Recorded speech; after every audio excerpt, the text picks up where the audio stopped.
Hablar de Batman vs Superman no es tan complejo como muchos piensan. No estoy bromeando, es en serio, no lo es. Algo que hace bien esta película y que la vuelve disfrutable o incluso te hace querer volver a verla es su manera de contar la historia. Es algo que me pasó y que le pasa a mucha gente. Siempre hay algo que decir sobre esta cinta. Cuando la vi tantos aciertos narrativos y de desarrollo de personaje que se me hace confuso que la gente no haya visto esto. Lo maravilloso de esto. Y esta película no es un evento de superhéroes, es la continuación de una historia que su director estaba planteando. Su primera película es Man of Steel, y esta cinta tiene unos matices que ayudan a entender por qué Superman no hace ciertas cosas que por naturaleza debería hacer. Son detalles que el público ignora o se obvian. No entiendo cómo se puede obviar algo que claramente se te muestra. Solo observemos la introducción, que es un paralelismo a lo diferente que son Batman y Superman. Los primeros minutos de Man of Steel presenciamos un nacimiento, y con su banda sonora glorifica este momento, porque de eso se trata. Acaba de nacer el ser más poderoso del universo, el ser que ha de traer esperanza. Le da importancia a su existencia, a lo maravilloso del hombre que será en el futuro. Todo eso en los hombros de un frágil bebé. En caso paralelo, los primeros minutos de Batman vs Superman presenciamos una tragedia, la muerte de Thomas y Martha Wayne. Esto a los ojos de Bruce Wayne, y la cámara lenta solo resalta que este suceso para él se transforma en un dolor profundo. La introducción enfatiza en el trauma de Bruce. En donde hay vida, en la otra hay muerte. En donde hay una glorificación, en la otra hay una caída. Sí, ya sé que se explica el origen de Batman otra vez, ya todos conocemos cómo balearon a la familia Wayne, pero escuchen. Aprecio que se tomen el tiempo de mostrarlo de nuevo porque de cierta forma estamos viendo un mismo evento desde diferentes perspectivas. El Batman de Nolan ve la muerte de sus padres desde la perspectiva del miedo. Para él, el murciélago representa ese miedo y lo convierte en un símbolo. El Batman de Reeves no nos muestra directamente el evento, pero lo trata desde otro ángulo. Lo presenta como parte de un crimen sucio dentro de una ciudad podrida. No es solo la pérdida de sus padres, es la sensación de que Gótica se los arrebató. Eso nos da a un Batman más vengativo que justiciero. El origen de este Batman enfatiza profundamente el trauma de perder a sus padres. Es una herida que lo marca para siempre. En el funeral, Bruce intenta escapar de esa realidad, como si al correr pudiera dejar atrás el dolor, pero su vida lo lleva a caer en un pozo, a sumergirse en la oscuridad de una cueva. Y es ahí donde pasa algo clave. Esa oscuridad, que debería ser un símbolo de miedo, en realidad lo guía hacia la luz. En sus propias palabras, el sueño me llevó a la luz. Eso es lo que hace. Transforma su trauma en propósito. Pero esa luz que alguna vez encontró, con el tiempo se distorsionó. Algo en su camino lo hizo perder la fe. Su misión pasó de ser un ideal a volverse una hermosa mentira. A lo largo de la película entendemos que la tragedia que terminó de quebrarlo fue la muerte de Robin. No se muestra explícitamente, pero está ahí. El traje colgado, las cicatrices emocionales. Desde ese momento Bruce cambia por completo. Ya no es un vigilante que busca justicia, es alguien que quiere erradicar el crimen de raíz. Empieza a operar desde el miedo, se vuelve más salvaje, más implacable. Entonces, cuando aparece Superman, Bruce no ve a un salvador, ve a un ser todopoderoso que a sus ojos causó la destrucción de una ciudad entera. No importa si lo hizo con buenas intenciones, no importa si salvó al mundo. Lo que Bruce vio fue una masacre desde abajo, y eso bastó para catalogarlo como una amenaza. Él tiene el poder de acabar con toda la humanidad, y si existe un 1% de probabilidad que él sea el enemigo, hay que tomarlo con absoluta certeza. Eso no lo dice un Batman racional, lo dice un hombre quebrado, que ya perdió demasiado y que ahora está dispuesto a cruzar cualquier línea para evitar otra tragedia. Hay una idea que se repite mucho cuando se habla de esta película. Es una historia de Dios contra hombre. Superman como un dios, Batman como el hombre que se rebela. Y sí, queda lindo en una sinopsis, pero es una simplificación y bastante engañosa. Ya sé lo que muchos dirán, pero hey, hay gente venerándolo. El sueño de Batman, el discurso de Luthor, las referencias bíblicas, es obvio que esa es la intención. Y yo te digo, no lo es. Todas esas escenas no están ahí para afirmar una verdad, sino para mostrarte un problema de percepción. El sueño de Batman refleja su paranoia, su visión distorsionada, su miedo a lo que Superman podría llegar a ser. El conflicto político no parte de que sea divino, sino que debería o no responder a las leyes humanas. Las personas que lo veneran no lo conocen. Ven un mito, una figura casi religiosa. Y Luthor lo odia precisamente por eso, por aparentar ser un dios. Estas son las 4 perspectivas principales que presenta la película, no como verdades absolutas, sino como formas de mirar, distorsionar y proyectar sobre Superman.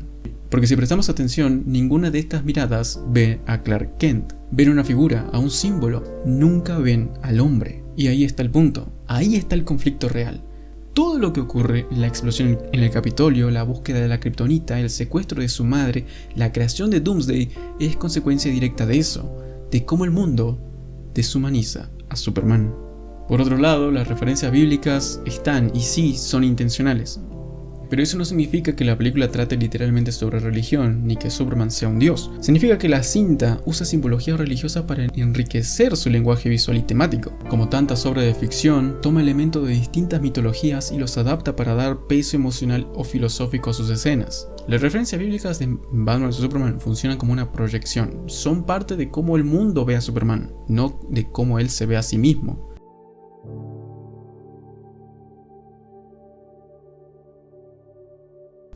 Ahora bien, ¿por qué se deshumaniza a Superman? ¿Por qué nadie lo ve como Clark Kent? Y eso no empieza en Batman vs Superman.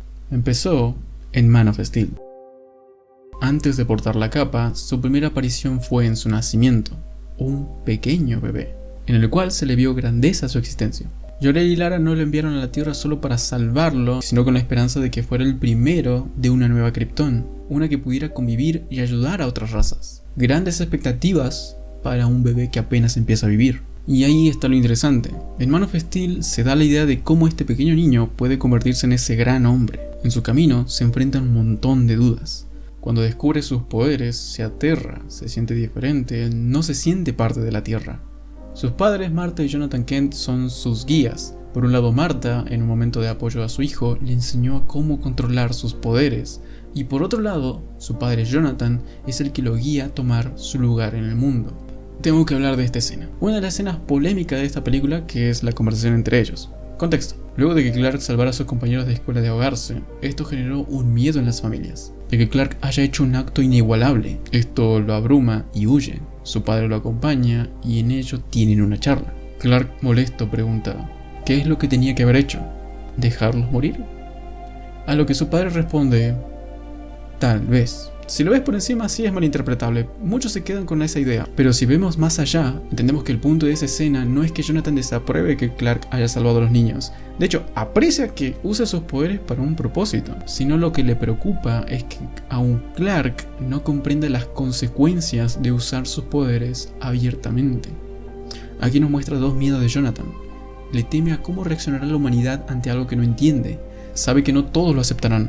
Y el otro miedo es que si Clark, su hijo, no está listo para enfrentar esa reacción, podría perderse en el proceso. Y eso es lo que pasa en Batman vs Superman. A lo largo de la película se critica su figura. ¿Es un problema de percepción? En parte sí, pero también es responsabilidad de Clark. Más allá del daño colateral de Metrópolis, que solo refleja la poca experiencia que tiene, cuando comienza Batman vs Superman lo vemos rescatar a Lois en el desierto. No mató a nadie, solo la salvó, pero igual lo critican. Cuando Lois le menciona que hay controversias, él responde: no me interesa. Esa respuesta es de alguien que todavía no entiende del todo el peso de sus acciones, de alguien que quiere hacer el bien, pero que aún no asimila que al estar en ese lugar todo lo que hace tiene consecuencias, que no alcanza con solo hacer lo correcto. Hay que saber cómo ser percibido, cómo comunicarlo. Justamente es lo que Jonathan temía, que si Clark no maduraba, si no comprendía lo que implicaba mostrarse al mundo, podría perderse en medio del juicio público sin entender por qué lo rechazan. Y ahí es cuando empieza a perder el enfoque, literalmente. En Man of Steel aprendió a controlar sus poderes a través del enfoque, del propósito. Y en Batman vs Superman, cuanto más se cuestiona a Clark Kent, más pierde el eje. Y si pierde el eje, también empieza a perder el control. No detecta que Wallace Keep lleva una bomba. No escucha que su madre fue secuestrada. No percibe a Lois que está en peligro hasta que es demasiado tarde. ¿Por qué? Porque la duda lo desconecta de todo lo que lo hacía fuerte. Y ese es el punto más trágico. Clark no se está volviendo menos poderoso, se está volviendo menos él, resultando en que se aleje del mundo, resultando en que Clark deje de ser Superman. La película explora esta faceta muy interesante del personaje, de que no siempre tenga todas las respuestas. Me hace empatizar con él, lo vuelve más humano, y me encanta que la solución que le dieron a su conflicto interno haya sido íntima. Clark se dirige a la cima de la montaña para desaparecer, pero en el medio del frío de la soledad, aparece la figura de su padre, Jonathan Kent, otra vez guiándolo. Jonathan le cuenta una historia de su juventud. Le dice que un día, cuando era joven, su granja fue inundada y junto a su padre construyeron una represa de tierra para salvar el campo. Lo lograron.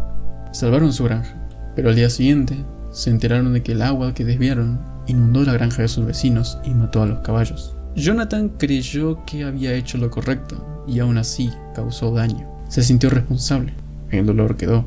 Es algo similar lo que le está pasando a Clark. En eso le pregunta si las pesadillas terminaron, a lo que él responde sí, que lo que dio fuerza fue Martha. Ella lo ayudó a sobrellevar la culpa, a levantarse, le dio consuelo y con eso le devolvió su propósito.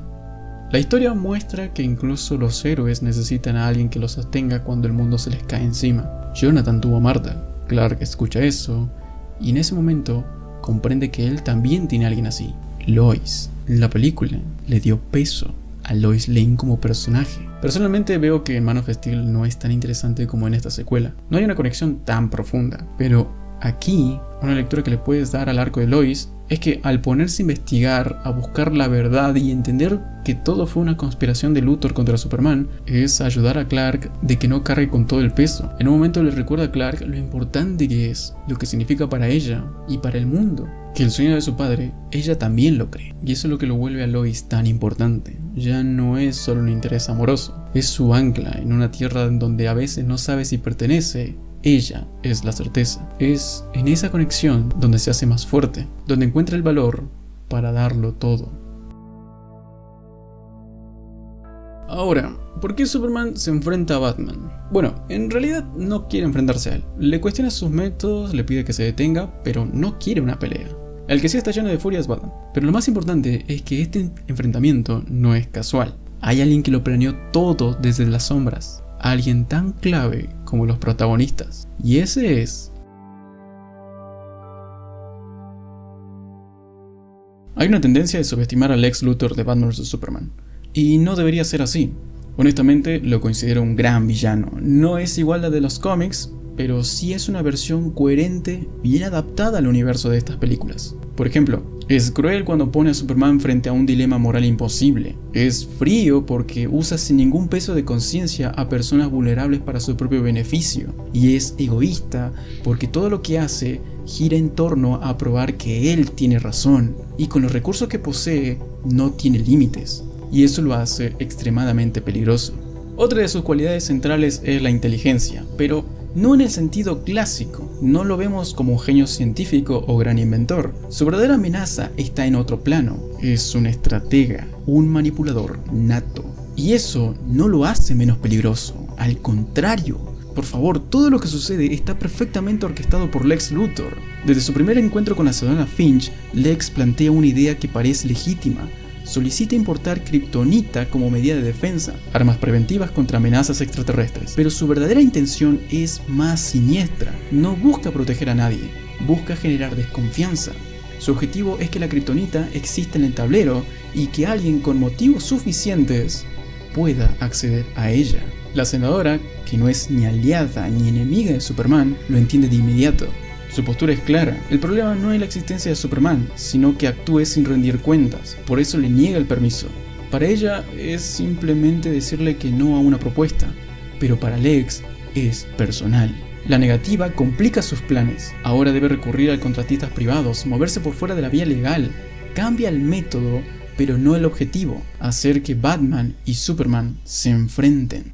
Empieza con Bruce, le filtra información sobre la kriptonita, le envía cartas anónimas con frases como "dejaste morir a tu familia", tocando su herida más profunda, le da razones, armas y una narrativa. Bruce cree que todo lo descubrió por su cuenta, que llegó por mérito propio, pero cada paso fue puesto por Lex. Con Clark hace lo mismo, lo bombardea con noticias sobre Batman, sobre su brutalidad, alimenta la desconfianza, de manera de que Clark no lo vea como un aliado potencial, sino que lo vea como una amenaza. La manipulación escala cuando organiza un evento público al que invita a ambos bajo sus identidades, Bruce Wayne y Clark Kent. Este encuentro es clave, ya que les permite interactuar fuera de sus trajes de héroe.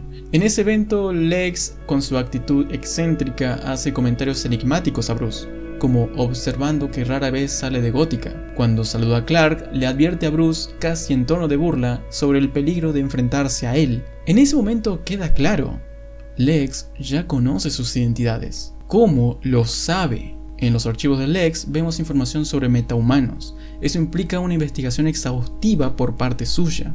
En ese contexto, Superman y Batman entran perfectamente en esa categoría. Uno por sus poderes, el otro por sus habilidades fuera de lo humano. Lex rastreó sus orígenes, descubrió quiénes lo rodean y sobre todo, quiénes son. Y no solo a ellos, también encontró otros metahumanos, a los futuros miembros de la Liga de la Justicia. Esto nos revela más sobre su motivación. No se trata solo de una postura filosófica, es una obsesión. Luthor odia a los metahumanos, especialmente a Superman. Quiere verlo caer, desmantelar todo lo que representa. Y no habríamos conocido esta faceta si Finch no se hubiera negado desde el principio. Ese no nos revela también su lado más infantil. Guarda rencor y espera el momento justo para vengarse. La explosión del Capitolio no solo genera caos alrededor de Superman, es una represalia directa hacia la senadora. Lex no tolera perder. Y este detalle es fundamental para entender lo que viene después. El atentado al Capitolio es el punto de quiebre para todos los personajes. Para Batman, refuerza su visión de que Superman es peligroso. Aunque no fue responsable, su mera presencia parece traer tragedias. Bruce termina su lanza de kriptonita y se alista para la batalla. Para Clark, el ataque lo desarma emocionalmente. Aunque no causó el desastre, siente una culpa profunda por no haberlo evitado. Empieza a dudar de su propósito, pierde el enfoque, se desconecta. Y para Lex es el momento perfecto para ejecutar la etapa final. En medio del caos, secuestró a Martha Kent y pone en peligro a Lois Lane. A ella la lanza al vacío para atraer a Superman. Es la primera vez que se enfrentan cara a cara. Y antes de cualquier golpe, Lex le explica todo su plan. Frente a Superman, Lex menciona nombres como Horus, Apolo, Jehová, deidades con características que comparte Superman. Estos nombres no son casuales.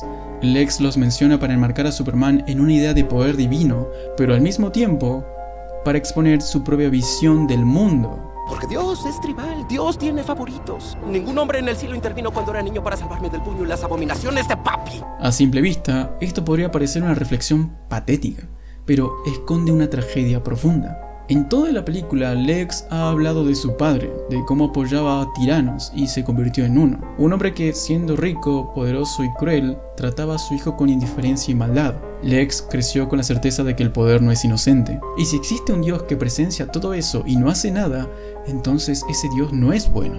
Y si no hace nada porque no puede, entonces no es todopoderoso. Esa fue su epifanía, una convicción que nunca soltó. Y esa convicción ahora está siendo amenazada porque Superman existe. Superman tiene poder, pero lo usa para el bien. Ayuda, salva, inspira. Y eso lo destruye por dentro. Porque si Superman puede ser así, entonces, ¿qué significó lo que vivió? ¿Por qué nadie lo ayudó cuando más lo necesitaba? Superman es la negación viviente de todo lo que Lex cree del mundo. Lex no ve a Superman como un héroe, sino como una mentira. Lo considera una falsedad que debe ser expuesta. Por eso, quiere que Superman se enfrente a Batman y lo mate, para demostrar que no es diferente al resto. En el diálogo, vemos a Clark empoderado, decidido a no caer en la trampa. No va a matar a Batman. Entonces Lex revela su carta más sucia. Tiene secuestrada a Martha. Y ahí, Lex pone a Superman en una situación límite. Si Superman va por Martha, ella muere. Si mata a Lex, ella también muere. Pero si mata a Batman, Martha vive.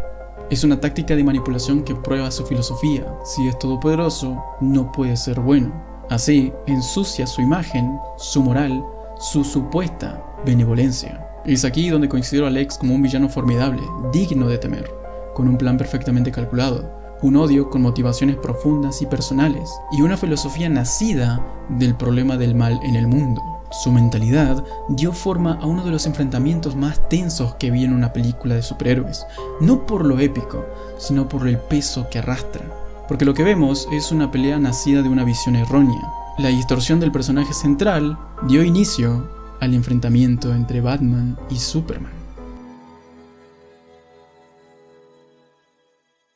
Luego de hablar con Luthor, Clark se encuentra acorralado. No puede buscarla por su cuenta porque si la descubren, Lex la mataría, y no quiere acabar con la vida de Batman. Está en un camino sin salida, pero aún, en medio de todo ese ruido, encuentra una posibilidad. Le dice a Lois que hará Gótica, pero no para matarlo, sino para pedirle su ayuda. Apuesta la vida de su madre a que en el fondo Bruce todavía puede escuchar. Eso es algo que admiro profundamente, porque en un tiempo límite, bajo presión y con todo en riesgo, encuentra una solución en la que nadie tenga que morir, una salida arraigada a sus valores. Y es ahí donde dice esa frase: este mundo no te deja ser bueno. No lo dice como alguien que se rinde, lo dice porque está enfrentando un mundo que siempre elige el odio antes que el entendimiento.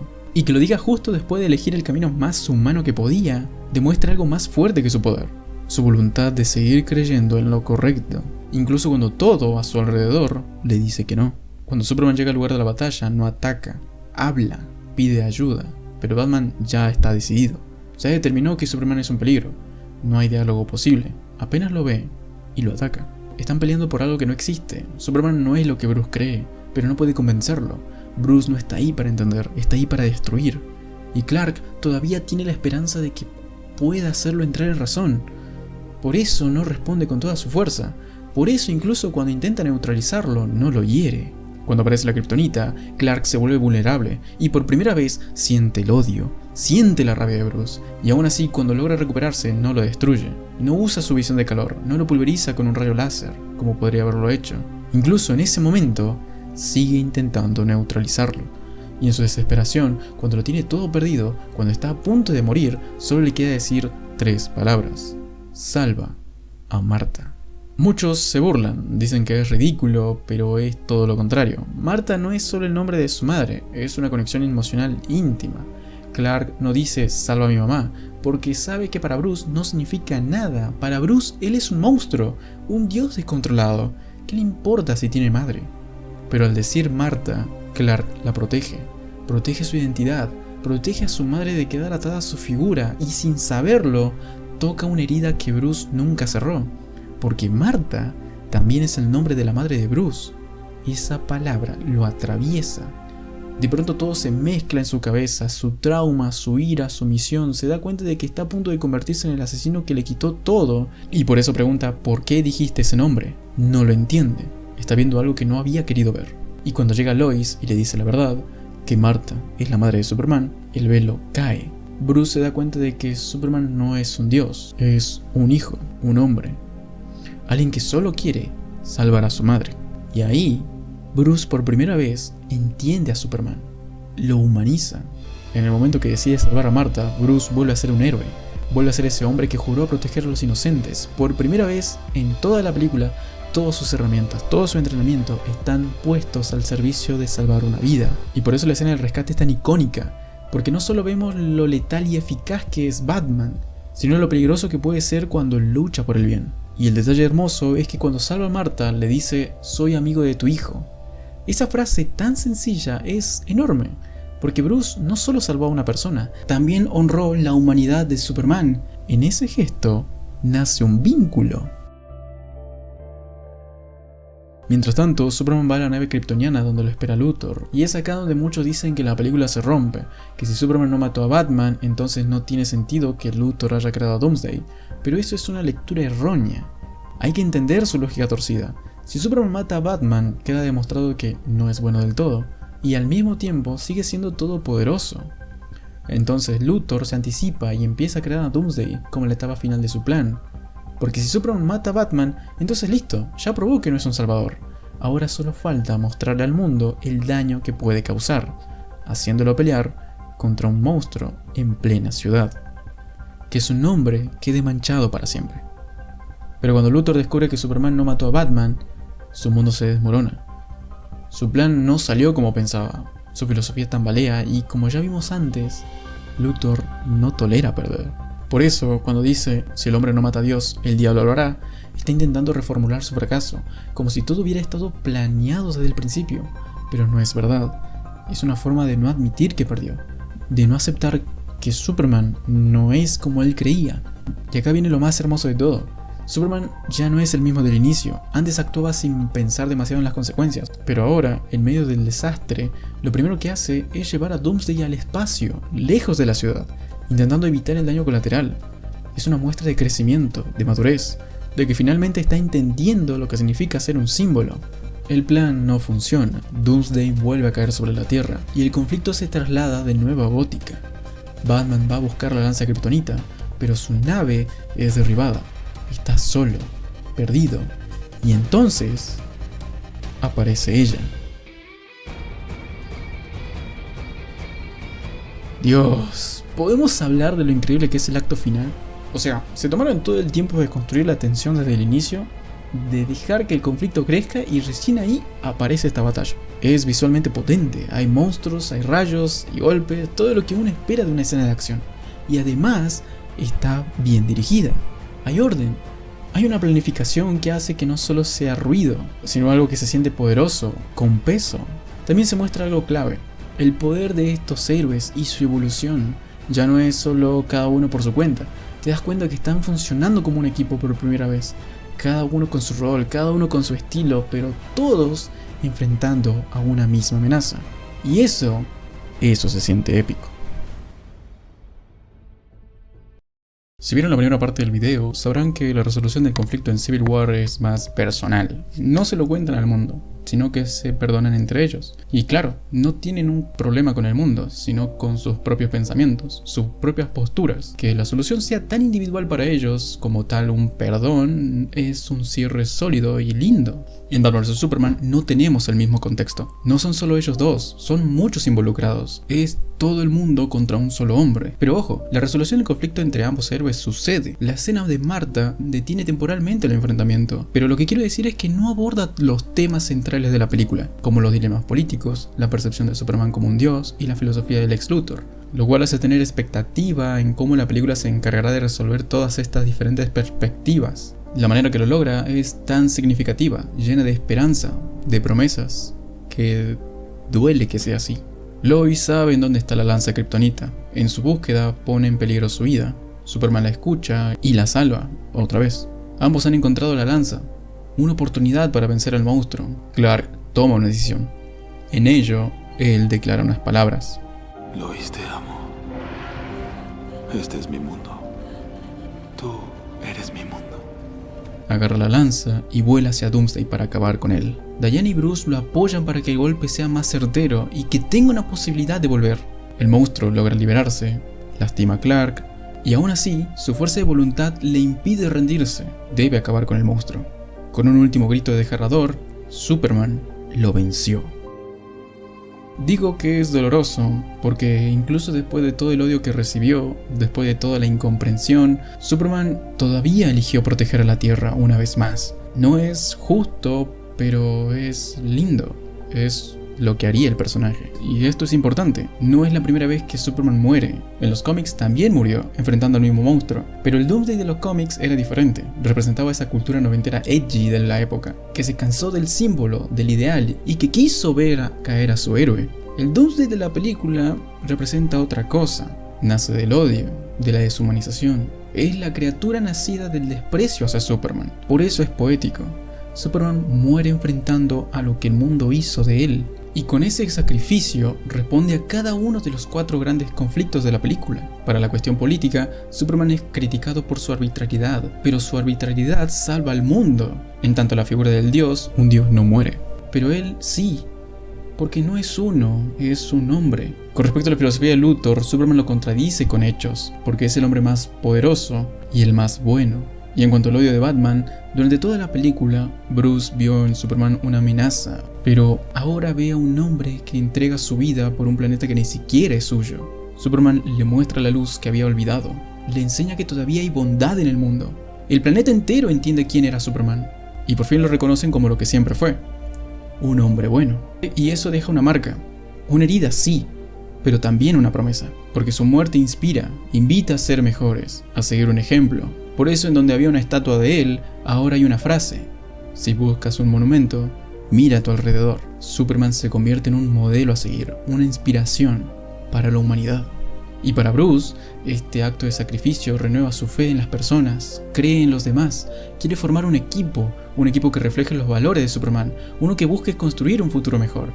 Se propone a encontrar a los miembros de la Liga de la Justicia.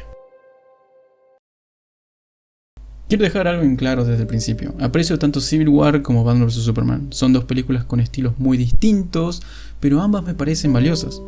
Cada una tiene algo que la hace especial, que me hace volver a verla. Civil War es una película que, aunque parte de un conflicto político, termina siendo una historia profundamente personal. Nos presentan dilemas morales reales, pone a sus héroes a prueba y aunque su narrativa a veces busca complacer al espectador, también se da el espacio para explorar emociones complejas. Tony Stark no actúa solo por culpa y Steve Rogers no es simplemente el bueno, hay matices y eso se valora. Por otro lado, Batman vs Superman tiene algo que rara vez vemos en este género, una narrativa clara y sólida, completamente centrada en un tema. No es confusa, no es pretenciosa, sabe lo que quiere contar, la deshumanización del héroe. Cada escena y cada diálogo apuntan a eso. La forma en que esta película trata a sus personajes con seriedad, con simbolismo, con emociones reales, la convierte en una obra única dentro del género. Sin embargo, no todas las películas que apuestan por la profundidad reciben el mismo trato. Y esto nos lleva al problema de fondo. El público general ha moldeado el cine de superhéroes hacia lo superficial. Con el éxito de Marvel, especialmente después de Los Vengadores, las expectativas cambiaron. El público empezó a buscar historias ligeras, accesibles, llenas de humor y acción, y eso no está mal en sí mismo. Marvel supo conectar con la audiencia, y eso es algo que merece respeto, pero también hay un costo. Cuando el público se acostumbra a que las películas de superhéroes sean entretenimiento liviano, cualquier propuesta más compleja se vuelve demasiado seria o difícil de entender. Y eso no es justo, porque estos personajes no fueron creados para ser solo espectáculo, son figuras profundamente humanas, representan ideales, conflictos, esperanzas, no solo son muñecos de acción. Y es acá donde me duele decirlo, nosotros mismos arruinamos el género, porque al rechazar las historias más profundas, lo volvimos menos viables, cancelamos proyectos ambiciosos como la visión completa de Zack Snyder, no porque fueran malas historias, sino porque no eran cómodas, no eran complacientes. Y esto no solo pasa con los directores, también pasa con los personajes. Mucha gente sigue diciendo que Iron Man nunca cambió, que siempre fue un narcisista impulsivo, cuando los propios hermanos Russo, que lo tomaron para Civil War y lo llevaron hasta Endgame, dijeron que Tony había girado en círculos durante años, y por eso quisieron darle una evolución real, emocional, definitiva. Por eso lo pusieron en conflicto con sus vínculos, lo hicieron formar una familia y después renunciar a todo por el bien común. Lo mismo con el Capitán América. Los Russo contaron que su intención era desconstruirlo, lo tomaron como símbolo idealizado y lo convirtieron en un hombre con dudas, que toma decisiones grises y que ya no representa una nación, sino sus propios principios. Así como el público se quedó con una imagen estética de Tony, también muchos siguieron viendo a Steve como el bueno, que siempre tiene razón, cuando en realidad sus películas lo fueron desafiando cada vez más. Mucha gente no quiere evolución, quiere quedarse con la versión más simple, la más cómoda. Y no, esto no lo digo desde un pedestal, no quiero que pienses que este canal es elitista. Yo no estoy acá para decirte, yo entendí la película y vos no. Para nada, estoy acá porque amo el cine de superhéroes, porque veo el potencial en estas historias, porque creo que podemos disfrutarlas, reírnos y emocionarnos, pero también reflexionar con ellas. Esto es una invitación, no una lección. Ahora vienen nuevas películas, la nueva de Superman y Los Cuatro Fantásticos.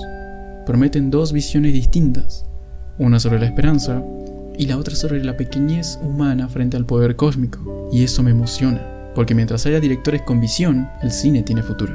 Pero para que esas historias se cuenten, necesitamos algo más, madurez como espectadores. Necesitamos dejar de esperar que el cine nos dé lo que queremos y empezar a valorar lo que nos propone. No se trata de elegir entre Marvel o DC, entre acción o profundidad, se trata de abrir la mirada, de entender que el cine de superhéroes puede ser tan diverso como queramos. Si lo vemos con objetividad, con empatía, con curiosidad, vamos a poder descubrir historias que nos desafían y nos transforman. Así que eso fue todo. Si te gustó este video, dale like, compártelo con tus amigos y deja tu opinión en los comentarios. Suscríbete al canal para seguir viendo más videos como este. Y recuerden, no dejen de ver nuevas historias. Adiós.